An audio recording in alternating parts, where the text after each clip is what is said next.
voilà jërëjëf mbokk yi topp seen site bi di www.mbacké.info ñëw nañu tey jii ànd ak yéen ci beneen émission fas yéene ci ànd ak ki nga xamante ni moom mooy madame Mbacké Mariama Ndiaye di coordinatrice du SEDAF de Mbacké, présidente union locale des GPF de Touba,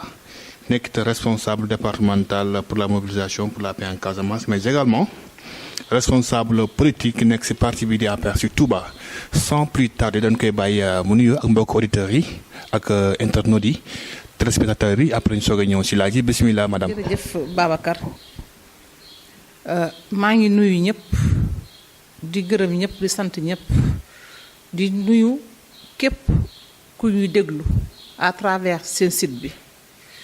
di ñaan yàlla émission bi ñu commencé ko ci bisimilah rahmaani rahim àggale ko ci alhamdulilah rabil alamina. juste pour démarrer madame ñoo ngi jub li nga xamante ni mooy quinzaine de la femme ñu bëggoon nga dellu ci situation de la femme au niveau du département de Mbacké. jërëjëf Babacar situation de la femme au niveau du département de Mbacké situation la boo xam ni du ñu noppi di ko jàngat ndax soo seetloo yow xam nga nekk nu jigéen yi au niveau départemental am na ay acquis yu ñu am mais am na lu des loolu sax moo tax bi quinzaine de la femme ñëwee ndax umpale woon ni am na ab diir boo xam ni kenn déggul quinzaine de la femme donc bu ñëwee madame la ministre à travers la politique du président de la République son excellence le président Macky Sall mu delloosiwaat ko dañ cee santal yàlla bu baax ndax daf ñuy permettre ñu def diagnostic xool ak yi ñu am xoolaat lan moo des loolu moo tax ñun quinzaine bi dañu ci fekk sax ñu ngi liggéey ubbeegul réellement ndax suba lañu ko war a ubbi ji à Linguère ñu am délégation au niveau départemental bu war a dem mais am na ay activités yoo xam ne tamit bu ñu demee ba ci biir di nga xam ne préparé nañ ko pour le département de Mbacké. gis nañu ni population bi nga xamante ni moo ëpp ci département bi jigéen ñi mënoon nañ ci gindi ak jeunes yi mais ci li ñu concerné muy jigéen ñi ñoom généralement ci yenn genre activité la ñuy yëngu. soo seetloo département de Mbacké jigéen ñu ci bëri ñi ngi yëngatu ci activité génératrice de revenu d'ailleurs fii ma fekk muy le SEDAF loolu mooy mission. muy le centre départemental d'assistance et de formation pour la femme boo xam ni moo ëmb lépp bu jigéen nekk département bi ñu war leen a encadrer accompagner leen assister leen ci domaine bépp nag tous les domaines te département de Mbacké jigéen ñu ci bari surtout jigéen ñi nekk dans les 14 communes boo ci génnee Touba ak Mbacké jigéen ñi ci activité génératrice de revenu yu ñuy yëngatu xam nga ko mooy nekk ci marché bi mooy nekk ci luuma yi comme mooy marché rek nekk seen buntu kër yi situation boobu la ñu bëgg à travers la politique du président de la République mu jaarale ko ci ministère de la femme de la famille et de l'enfance politique boobu moo tax ñu bëgg accompagner jigéen ñi pour ñu améliorer seen condition. mais le constat ci biir département bi mooy que ni jigéen ñi amuñu information est-ce que SEDAF bi àgg na ba ci biir commune yooyu ngay lim ak gox-goxaan yi. très bien loolu dinaa ci sawar a tontu ndax man bi ma jëlee service fii le 13 mai bientôt 1 an dama def benn tournée au niveau départemental ànd chaque fois su may quitté fii. dama ànd ak benn conseillère wala ñaari conseillère yu xam communes yi ñu jëm ñu dugg ci 14 communes yépp d'abord 3 arrondissements yi c'est arrondissement de Ndam bu Kayel ak bu Taïf dem nañ fa waxtaan ak équipe municipale ba fa nekk pour xamal leen ni SEDAF bi mi ngi fi seen SEDAF la wax leen na mooy mission SEDAF bi ñu jógee ci loolu convoqué nañ les femmes de Touba au niveau du SEDAF pour wax leen tamit SEDAF convoqué nañ tamit les femmes de Mbacké loolu moo tax moo doon sama première sortie bu ma def en tant que coordonnatrice du SEDAF pour impliquer jigéen ñëpp au niveau du SEDAF yéen ci seen wàll yan maanaam xeetu formation yan xeetu conseil yan xeetu accompagnement ngeen di jàppale jigéen ñi est-ce que gis ngeen ni aussi loolu am na benn portée ñoom ñu ngi ci gis seen bopp. Très bien jigéen ñi comme SEDAF son nom l'indique dina defal ay formation am na jigéen ñoo xam ni amugul 6 mois fi leen defee formation en savonification ak eau de javel fi leen ko jàngale au niveau du SEDAF par les propres moyens du SEDAF ba jigéen yooyu même ñun ñii au niveau du centre eau de javel bi ñuy utiliser jigéen ñi ñoo koy defar saabu bi jigéen ñi ñoo koy defar jigéen tamit dem nañ ba démultiplier ko au niveau de leur groupement ñoom tam ñu koy defar xam nga loolu déjà dara la. am nañ tamit des femmes boulangères au niveau du SEDAF parce que nee naa la le 13 mai laa jël service fi mais le 19 mai le ministre de la femme de la famille et de l'enfance madame Mariama Sarr convoqué na toutes les coordonnatrices des SEDAF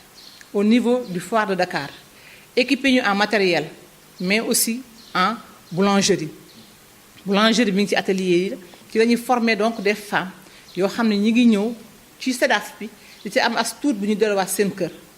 muy des femmes boulangères ñu am ay commandes di ci liggéey donc loolu lu nekk ci SEDAF bi la. ministre de la femme ñëw na fi lancer les salons de l'émergence salon bi mi ngi ci SEDAF bi ñu tàggat ci ay jigéen ñu nekk fi di liggéey ñu équiper leen en salon donc loolu déjà c'est quelque chose loo xam ni SEDAF bi mi ngi ci. ñu ngi waxtaan ak ñoom mais yemuñ ci waxtaan dañuy déplacé wu di dem tamit ci au niveau des groupements féminins di wax ak ñoom di leen xëcc pour ñëw le seul problème qu'il y a c'est que le SEDAF est un peu éloigné fi mu nekk nii femme Touba yi par exemple bu ñu bëggee jógee Touba chaque fois di ñëw fii day métti ci ñoom waaw loolu mi ngi ci c'est pourquoi ñu ngi organiser ay formation le ministre Mamadou Talla boole nañu ak son directeur de l'ONFP pour mu may ay formation ñu ngi defar liste yi pour yóbbu ko pour ñu former jigéen ñi encadrer leen ñu ngi tamit à la recherche des financements parce que jigéen ñi tamit mënuñu tout simplement di leen former di leen bàyyi ñu dem fu ñu jaar bu leen former mu am suivi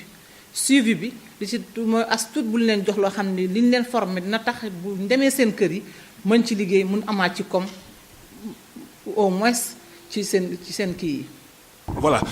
sëñ njëlbeen wax yaa ngi may wax ni ma quinzaine bi ren ñu ngi koy amal ci région bi comme ñu ngi koy ubbee fi nga xamante ni moom mooy Bambey nar ko tëjee Mbacké lan mooy seen programme ak ban thème aussi maanaam moom la nga koy tëjee wala moom la nga koy ubbee. très bien quinzaine bi ouverture nationale bi c'est à Linguère foofu lañu koy ubbee ji loolu ñun dinañ dem Linguère def délégation mais dafa am tamit au niveau régional bi Bambey moo koy ubbi. Aussi au niveau de Diourbel il y a ici aussi une journée nationale boo xam ne madame la ministre mooy déplacé wu ñëw mais au niveau de Mbacké ñun ñoo ko war a tëj bu ñu koy tëj le département de Diourbel dafay ñëw le département de Bambey dafay ñëw mais yemuñu ci loolu démb rek am na benn équipe bu doon def émission à la rajo di waxtaan ak jigéen ci affaire yi quinzaine tey ci ngoon rek man am naa ak réunion ci comité scientifique bi laa bokk réunion ak waa comité bi pour ñu xoolaat yeneen sous-thèmes yi ñu war a développer.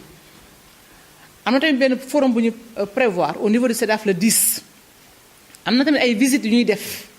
fekk jigéen ñi fa ñu nekk di fa liggéey di fa daan seen doole ñu xool ba xam yan jafe-jafe la ñu am ñu xool ci biir quinzaine bi ñu listé jafe-jafe yooyu. non seulement am na jigéen yoo xam ne am nañu ay entreprises yu ndaw mais am na jigéen yoo xam ne ñu ngi liggéey kes ñoom rek ñu xool ñu leen mën a jàppale ba ci biir quinzaine bi bu ñu listé difficulté yi ñu mën ko soumettre suñu autorités yi ñu tenir ci en compte mais du ay difficulté rek nag la jigéen ñi am ndax am na ay acquis yu ñu am depuis que le président Macky Sall ñëw au niveau du gouvernement ministre de la femme tamit mi ngi ci def ay jéego yu mat wax naa la ko sànq ndax mi ngi équipé SEDAF yi ñi ngi toppatoo jigéen ñi ñu ngi leen di gën a jege mais jigéen moom loo ko defal du doy foo jaar à chaque instant dañ koy gën a jëmale kanam pour préciser rek ni ñun xaaruñu quinzaine de la femme rek pour xool jafe-jafe jigéen ñi ndax ñun jour bu nekk quinzaine de la femme la ci ñun semaine bu nekk war nañu di seeti jigéen ñi di xool seen jafe-jafe def ay rapport di ko yéege ci kaw. pour jeexal si wàllu woowu dama dugg centre bi gis si aussi ay jeunes filles ñu leen di former si ay filières yu bare lu su mel ni couture lu su mel ni aussi ay artisanat ak wàllu togg beeg yooyu loolu xanaa de maanaam jàppandal la si wàññi chômage bi ak tamit jox xale yi formation tey jii boo doon xayma ñaata élèves ñoom ñoo fi jëfandikoo si wàllu formation yi est-ce que tamit gis nga ni jeexintal yi si terrain bi mi ngi indi maanaam ay solutions yu baax yu positif. très bien loolu dinaa ci sawar a wax ndax yow bi ngay dugg sax dafa fekk déjà jigéen jeune fille yu bari dem ndax centre bi day centre boo xam ne jël en considération la femme mais aussi la jeune fille c'est pourquoi ñun bi ñuy ñëwee fekk nañ fi déjà ay xale yu fi nekkoon di jàng mais ren ñu ngi à 102 filles réparties ci 3 filières yu bokkul il y a la coupe couture il y a aussi coiffure parce que déjà nee naa la appui bi ñu madame le ministre defal mais aussi il y a la restauration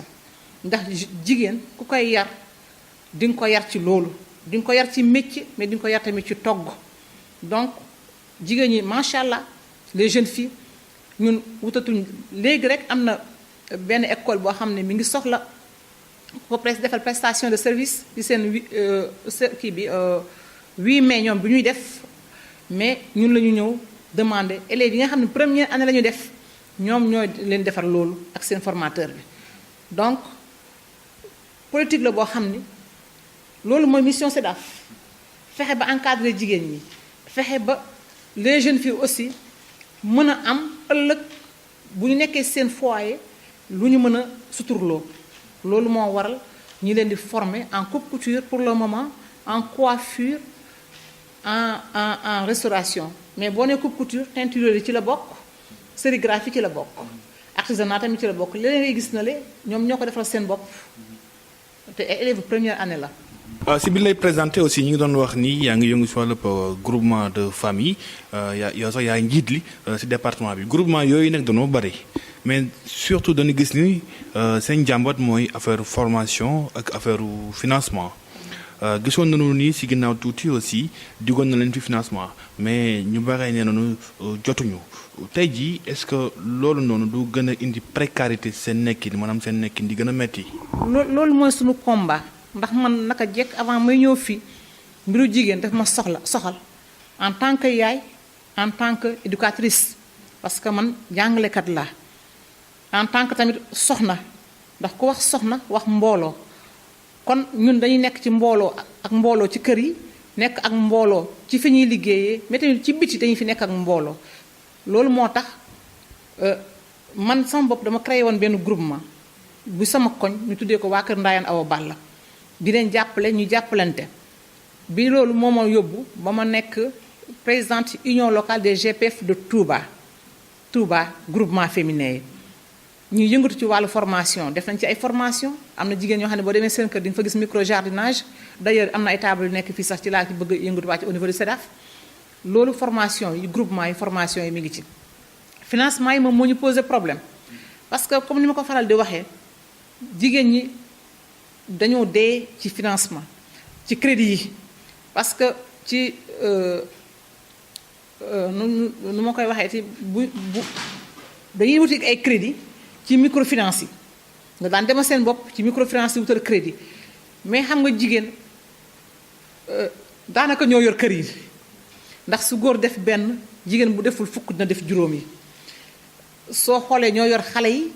léegi nga imaginer benn jigéen bu dem dans les banques def fa benn prêt de 100 000 francs par exemple war koo fay ñu ne ah sa doom feebar na la taxoon nga def prêt bi soo wutul di nga ko bàyyi dem faji sa doom léegi nag loolu moo tax jigéen ñi bu leen banque yi taxawoo ñu li ma ko faral di waxee jigéen ñi kenn gisatoo ko mu yor or ndax jigéen bëggul ko toroxal kenn bëggul ko toroxal mais rawatina jigéen boo ne ko fay mu dem wuti tekki ceenam ba mu yoroon wala jaaroo te xam nga ne yooyu ñun ñooy suñu épargne or yi mooy suñu épargne dem jaayi ko looloo taxoon le président mu teg le réseau des femmes pour l'émergence réseau boobu muy benn taux bu tuuti boo xam ne laajul benn caution boo xam ne commencé woon nañ ko au niveau de Touba au niveau du département comme partout d'ailleurs au niveau du Sénégal pour financer jigéen ñi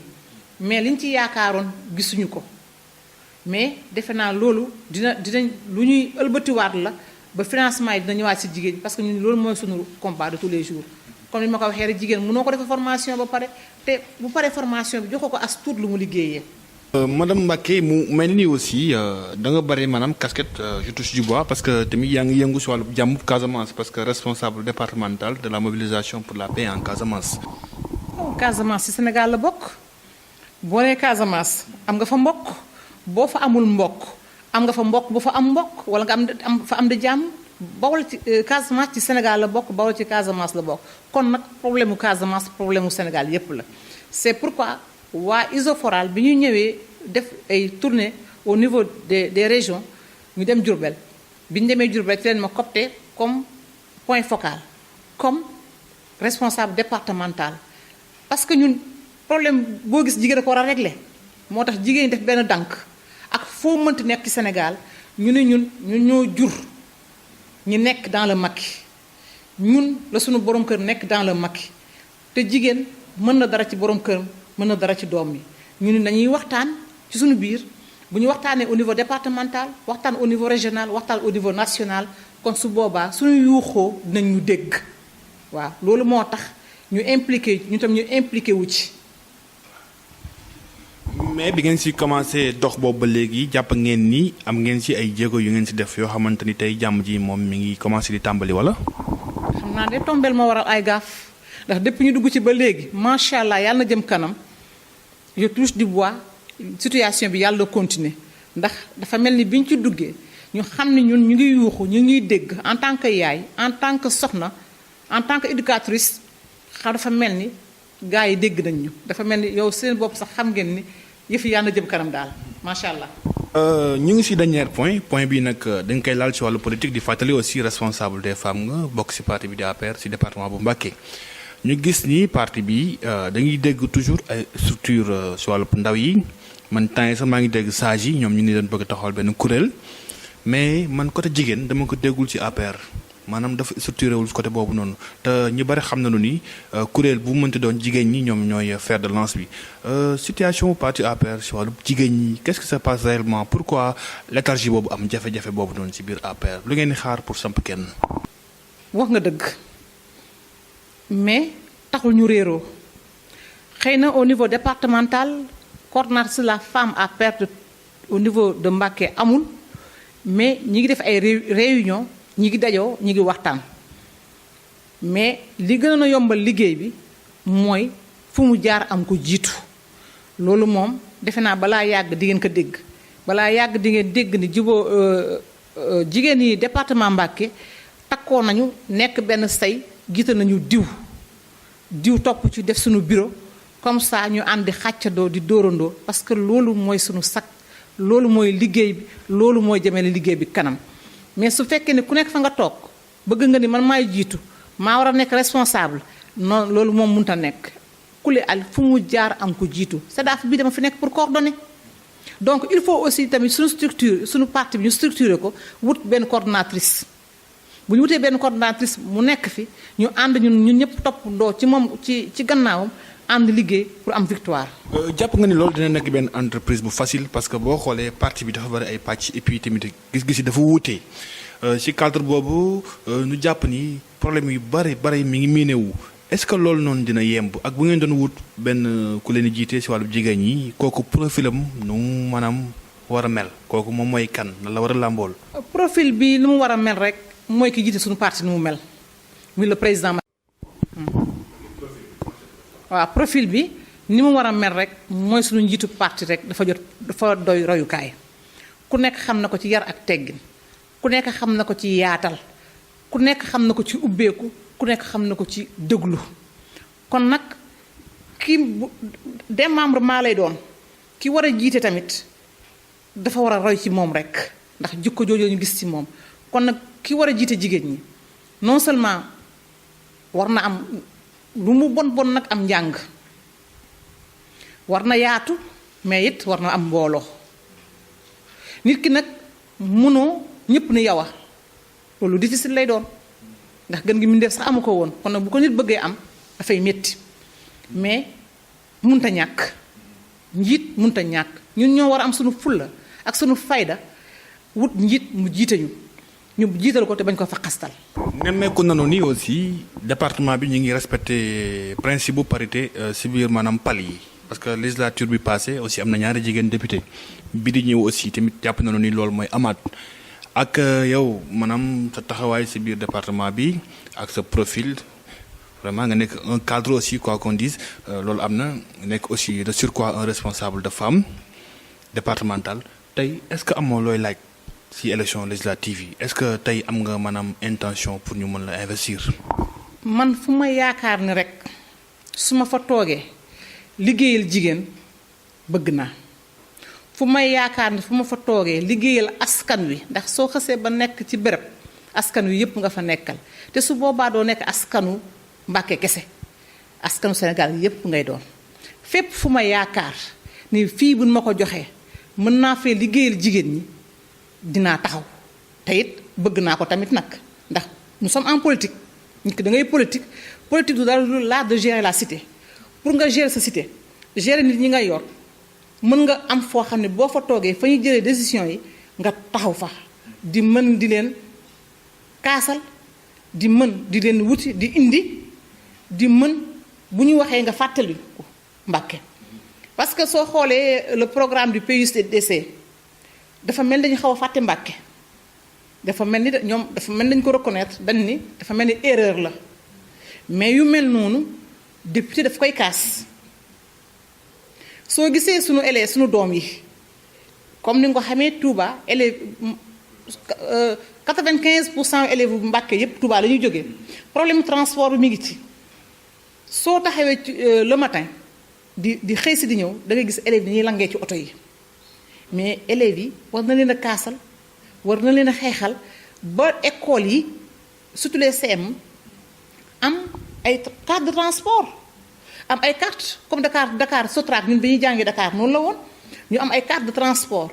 yoo xam ni dafay am dañ koy wàññi mu oyof ci mbaggu parents yi mais loolu yépp député moo koy kaas député loolu mooy rôle am lu mu war a wax ko di wuti di indi ñi lay gis di dem ci ngénte yi di dem ci dëj yi di dem ci xew yi ku xewle nga taxaw loolu la ñuy wax député du peuple jege sa askan dem di wuti mais nag mënoo ñu nommer la fal la sax laay wax yaakaar ci yow nga toog ba au dernier moment ba législative yaa ngi ñëwaat nga naa dawaat di ñëw mais nit ñi nag gëmmuñu nelawuñu yeewu nañu te am nañu fulla am nañu fayda nañu jege ji askan bi xooli leen dem au fond du département jigéen ñaa nga fa ñi ngi segal ñi ngi xooli gerte bëgg nañ ko leen jàppale bëgg nañ ko leen dimbale bëgg nañ ko wax seen problème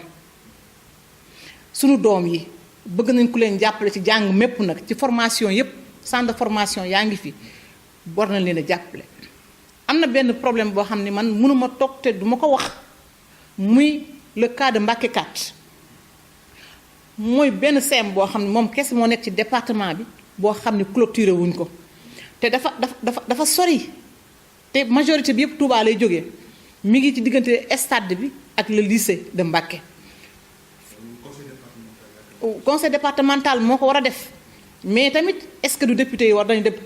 dem ci ñoom wax ko li xew parce que dangay war di nemmeeku bërëbu liggéeyukaay yi di fa xool difficulté yi dem di ko waxee fa nga ko war a waxee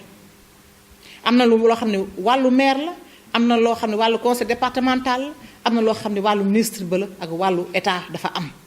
kon nag defe naa loolu mooy rôle député man daal Mbacké 4 pour sécurité jeune fille surtout war nañu mieux seen école bi te ci àll la nekk loolu moom occasion bu ma am dinaa ko wax ci àll la nekk dara waru ko amul benn kër bu ko wër stade bi moo ko wër ak le lycée kon nag loolu moom occasion bu ma am dinaa ko wax. su ma la daal dégloo mooy que ni amuloo satisfaction si taxawaayu député yi si mandat bi wala boog des na daal. bu baax a baax loolu bu su ma nee am naa satisfaction su ma génne population bi yuuxu ma député yi ñëpp nag yemuñu ndax bu ñëpp yemoon am ñu gedd seen cër am na ñuy liggéey mais damaa defee ni fii ñu nekk am na ñoo xam ne amuñu sax fit taxaw di laajaat askan wi seen baat. muy si góor ñi di si jigéen. jigéen ñi est-ce que góor ñi tane wuñ jigéen ñi góor ñi am na ñuy liggéey de góor ñi am na ñuy liggéey mais wax dëgg yàlla awma ci kenn xaar ma yàlla ñoom ñëpp samay mbokk lañ samay xarit lañu waaye su dëgg jotee nañ ko wax président buñ ko nax le président Macky Sall buñ ko nax duñu xaar ba à 2 mois des élections ñu bëgg a dugg ci askan wi. question bu ñuy ñëwaat mooy que ni jigéen taxawaayam dafa am solo loolu si wàllum élection parce que ñoom ñoo yor njaboot gi te ñoom généralement dañuy nekk si kër yi am disponibilité. Kaaw Touba tamit noonu la xaw a nuru parce que xale yi dañuy dem exode en général bu nekkul bitim réew borom kër yi góor yi xale yi ñu ngi Dakar wala si ren dëkk yi. élection teq day tax du mën def retour au bercail pour mën a voter jigéen ñooñu ñooy voter jigéen ñooñu ñoo sanctionné woon président Macky Sall 2012 ba léegi parce que Touba mos leen ko gagné.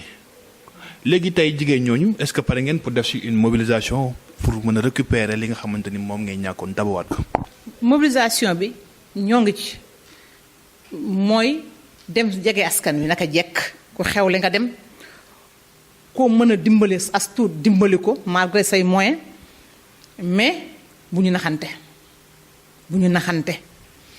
liggéey bi des na bu baax liggéey boo comparé par rapport opposition bi liggéey bi des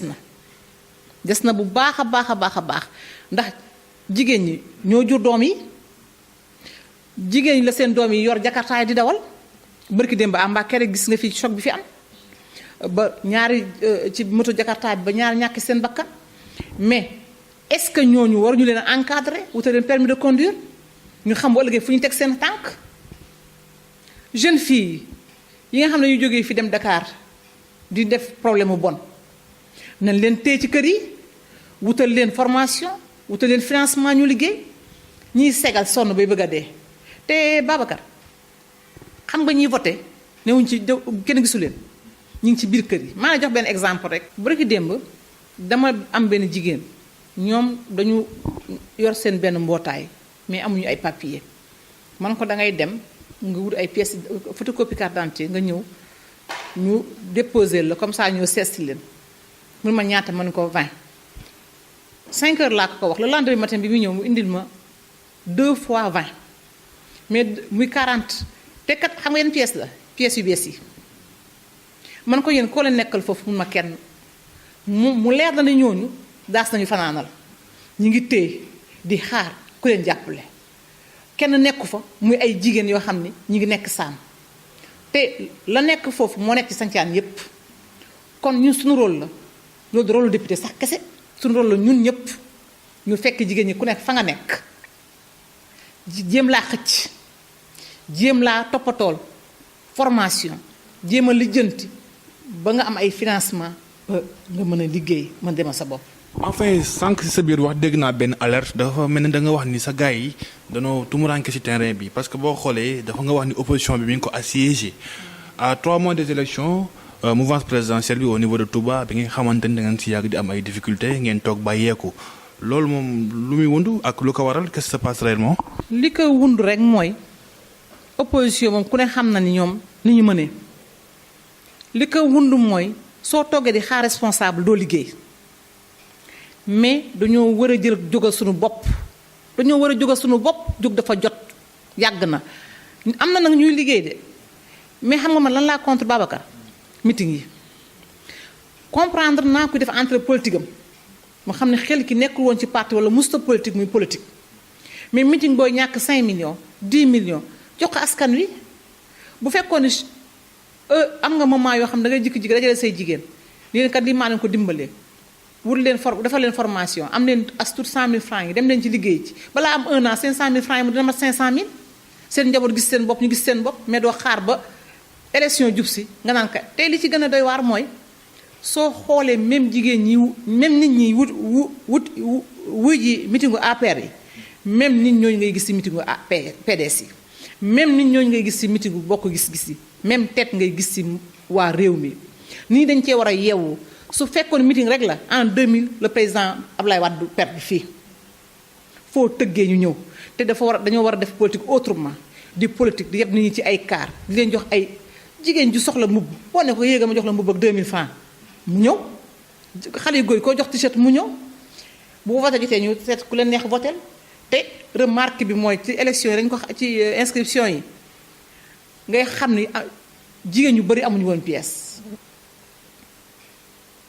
mais élection yi nag moom inscription yi nag parti def na ci liggéey bu doy waar macha allah ndax ñi am woon pièce wutal na leen pièce inscrire nañu. kon lan mooy le problème. jafe-jafe bi mooy jege askan wi dem seeti leen ak waxtu wi leen war a seeti doo xaar ba soxla leen di ñëw mais nag cela n'empêche pas que dañuy gagné mën nañu gagné élection yi. mën nañu dañuy gagné ça fait 2 ans. waaw mën nañ koo gagné ci bu ñu àndandoo seeti parce que seeti leen wax ak ñoom def ak ñoom non élection yi ñu koy gagné sax Babacar nga xam nga opposition ñi ngi def seen mën ñi ngi liggéey mais nag gars yi gëmantul leen ndax loo mënti wax ku gis nen ni nene ngi président ku ne xam na ne liggéey na ci domaine bépp boo demee ci santé liggéey na éducation liggéey na yokk école yi yokku na mais université yi yokku nañu centre de formation yi yokku nañu bachelier yi doon taxawaal jël nañ leen ñi université mën a absorber def nañ ko ñu ci des ñu yóbbu leen dans les centres de formation mi politique bu baax jigéen ñi seen condition loo mënti wax seen condition changé na emploi des jeunes am na fi jigéen ñi financement des jeunes mi ngi fi ñu ngi liggéey kon nag te ñuy yor kër yi li ci gën a neex mooy président ku ne xam na ni mi ngi liggéey wax ko ñàkk mu wax moo nekk problème communication moo fi nekk président bi mu toogee ba léegi benn denrée alimentaire yokkuwul bi mu toog ñun gaz moo ñu sonaloon gaz bi xam nañu PDS fi ñu ko fekkoon bi PS di jóg ak fi mu ko yóbbu gis nañu ko fi ko président Macky Sall fekk ak fi mu yem ba léegi problème courant moo fi jëlee woon parti au PDS mais ñu duñ fi jëlee de ndax non seulement courant coupétul mais factures yi wàññeeku na ba ñëpp gis seen bopp kon nga xam ni président mi ngi liggéey PS ba mi ngi fi mais nañu fësal liggéeyu président nañ dem ci nit ñi lu ñu am ñu bokk kook ñoom fësal liggéeyu président fësal politique am politique ku nekk boor ba nga féetee la nga mën la tax ñu nekk la fa teg la fa nga fësal ko fësal rek doyul mais jege askan wi tamit am lu am solo la. voilà mbokk yi amoon nañu mbégte àndaloon ak madame Mbacké Mariama Ndiaye coordinatrice bu SEDAF bu Mbacké présidente de l'union locale du GPF de Touba responsable départemental de la mobilisation pour la paix en Casamance ainsi que responsable politique ci parti bi di APR ci département de Mbacké madame Mbacké ñu ngi lay jaajëfal. jërëjëf maa ngi sant yàlla bu baax tey wax rek ni wax dafa jafe mais man ku ma xam ñi may déglu xam nañ sama jukko lu ma gëmul duma ko wax bu fekkee wax naa lu blessé kenn nga xam ne émission bi moo ko laaj te wax dëgg rek la maa ngi jéggulu ñëpp di gërëm ñëpp di sant ñëpp jërëjëf